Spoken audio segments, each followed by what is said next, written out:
سلام عليكم يا أيها الناس قال رب اشرح لي صدري ويسر لي أمري واحلل عقدة من لساني يفقهوا قولي وقل ربي زدني علم وقل ربي أعوذ بك من همزات الشياطين সূরা আল বাকারায় ৪৯ নম্বর আয়াতে আল্লাহ পাক বলছেন واتقوا يوما لا تجزي نفس عن نفس شيئا ولا يقبل منها شفاعة ولا يؤخذ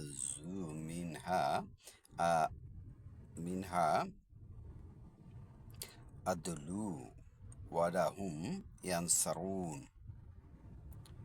আর তোমরা সেই দিনকে ভয় করো যেদিন কেউ কারো কোনো কাজেই আসিবে না, আর কারো পক্ষ থেকে কোনো সুপারিশ গ্রহণ করা হবে না, এবং কারো কাছ থেকে কোনো বিনিময় গ্রহণ করা হইবে না, আর তারা সাহায্য প্রাপ্ত হইবে না। আল্লাপাক বলছে সেই দিনকে ভয় করে, এটা বিচার দিবস বা কিয়ামতের দিবসের দিকে ইশারা করতেছে। সেই দিন কেউ কার উপকার আসবে না। এই জন্য আল্লাপাক আরেক আয়াতে সূরা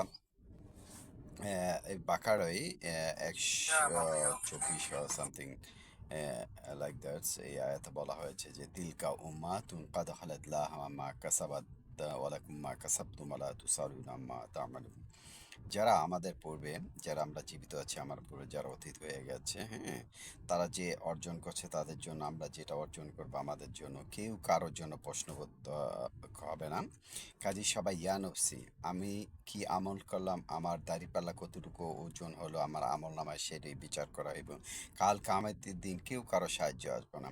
স্ত্রী, পুরুষ, সন্তান, বাবা মা, কেউ কারো না, কেউ কারো প্রতি জিজ্ঞাসিত হবে না কে কি কর্ম করছে, যা যার কর্ম তার কাছে, এবং কোনো সুপারিশও গ্রহণ করা হইব না। এই যে আমরা বিভিন্ন ধর্মগুরুদের মাঝে ওয়াজ নসিহত শুনছি যে সুপারিশ হবে কিয়ামতে, এই যে পীররা সুপারিশ হবে, জান্নাতে নিয়ে যাব, নবী রাসূলরা নিয়ে যাব জান্নাতে, এটা ভুল। এই আয়াতে স্পষ্ট বলছে কারো কাছ থেকে সুপারিশ করা হইবে না এবং বিনিময় নেওয়া হইব না।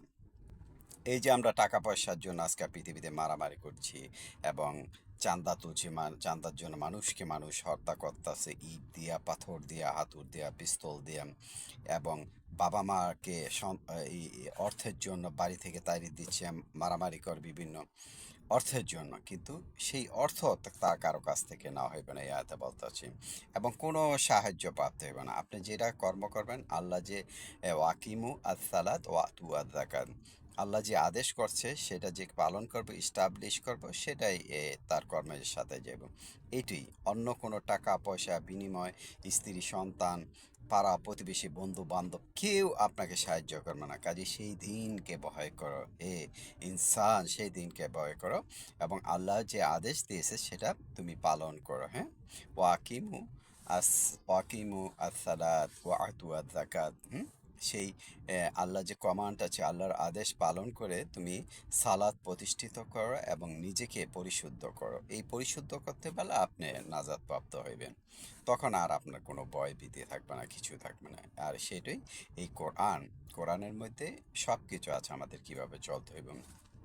আমাদের বেশিরভাগ আল্লাহ কমান্ড করছে তুমি এতিমদের সম্পদ ভক্ষণ করো না, হ্যাঁ, সুদ খায়ো না, এবং পথচারী যারা ক্ষুধার্তস্ত তাকে সাহায্য কর, তোমাকে যে রিজিক দিয়েছে তুমি সচ্ছল অবস্থায় হোক বা অসচ্ছল অবস্থায়, তোমার যা আছে ওখান থেকে তুমি মানুষকে সাহায্য করো। হ্যাঁ, বন্দিকে মুক্ত করো এবং শান্তি প্রতিষ্ঠিত করো, মিসকিনকে খাদ্য দাও। এইগুলি হচ্ছে আমলের মেনহি, এইগুলি এক প্রকার সালাদ। এই জন্য আল্লাহ পাক বলছে তুমি সর্বক্ষণ তুমি সালাতের মধ্যে প্রতিষ্ঠিত থাকো। যখন যে পরিস্থিতি থাকে মানুষকে সাহায্য করতে করছে, ইনসানকে এবং সৃষ্টির নিয়ে চিন্তা করতে করছে, তখন তোমার আমল নামা এগুলি তোমার দাড়িপাল্লা বাড়ি হবে। তাই আল্লাহ পাক বলছে সেই দিনকে ভয় করো যেদিন কারো কাছ থেকে কোনো কিছু বিনিময় নেওয়া হইবে না, তোমার বিনিময় গ্রহণ করা হইবে না, কোনো সুপারিশ হইবে না। এই যে পীর ঠাইর আছে না, কেউ সুপারিশ করবে না। কাজে আপনি কোরআন পড়েন নিজের ভাষায়, তাহলে বুঝতে পারবেন। যতটুকু আপনি ধারণ সইতে আপনার বক্ষ প্রশস্ত আছে অতটুকুই বুঝবেন। ইনশাআল্লাহ আমাদের সবাইকে বোঝার তৌফিক দান করো। কোরআন পড়া হচ্ছে ফরজ।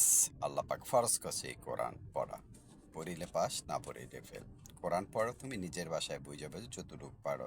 তোমার তাড়াহুড়া করতে হবে না যে রমজান মাস আসছে, কন্টিনিউ ২ ৪ ১০ খতম দিয়ে দেবো, সেটা না। তুমি বিসমিল্লাহ আর রহমান আর রাহিম যে শব্দটি পড়ছো, এটা আল্লাহ পাক কি বুঝাইতে চাইতেছে সেটা তুমি আল্লাহ সাহায্য নাও ওই যে শয়তানের কুমন্ত্রণা থেকে। কারণ শয়তান উহি ইলাম করে, তখন আপনার এই যে যে মিনিংসটি আছে সেটা আপনার বিভ্রান্তির মধ্যে নিয়ে যাবো। তাই আল্লাহর আশ্রয় চাই দেবো শয়তান, কারণ প্রত্যেকটা মানুষের মধ্যে ইবলিশ আছে।